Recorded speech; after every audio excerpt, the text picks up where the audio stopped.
Dalton, Pompey, no stranger to wearing a uniform, but this is not the uniform that a lot of people are going to be used to seeing you wearing. Talk about how you make the transition from professional baseball player and now to police officer. I think there's a lot of similarities between being an athlete and being a police officer, right? Like working in a team environment. I got a lot of girls and guys in my squad that I work with every day, and we lean on each other for support and helping each other every day with whether it's calls or paperwork or whatnot. I love how every day is different on this job. There's no, one day is not like the last day.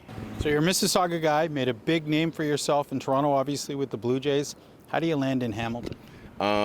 Deputy Chief Diodati reached out to me from my old team that I was playing with, Guelph Royals, in the IBL last year. I had voiced that in the Toronto Star that I wanted to get into emergency services, and he had reached out to the owner of the team. So I came here and they kind of laid it out for me and told me what it is and what a great place it is to work in Hamilton.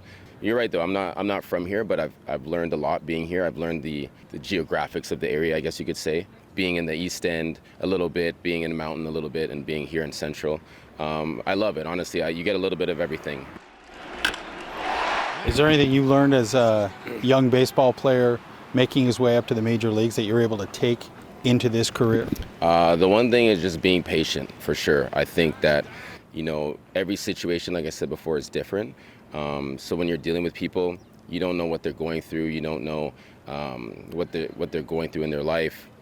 You're just kind of there in that moment, and you kind of have to just try to work with them and try to help them the best way that you can.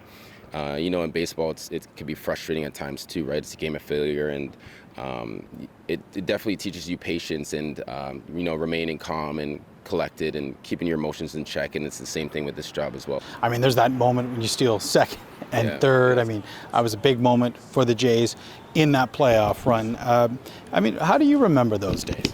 It was so long ago, but it feels like yesterday, I feel like I remember being in Kansas City. I remember being in Texas. I remember, 2016 too. I was there and against Cleveland and stuff like that. I'll never forget the energy that I felt, from, not only people in Toronto, but all over Canada, and just like the positivity that we all had towards the team and not being in the playoffs in 20 years and having that opportunity to like put smiles on people's faces, right, and give them something to cheer about. A lot of Blue Jay fans here in Hamilton.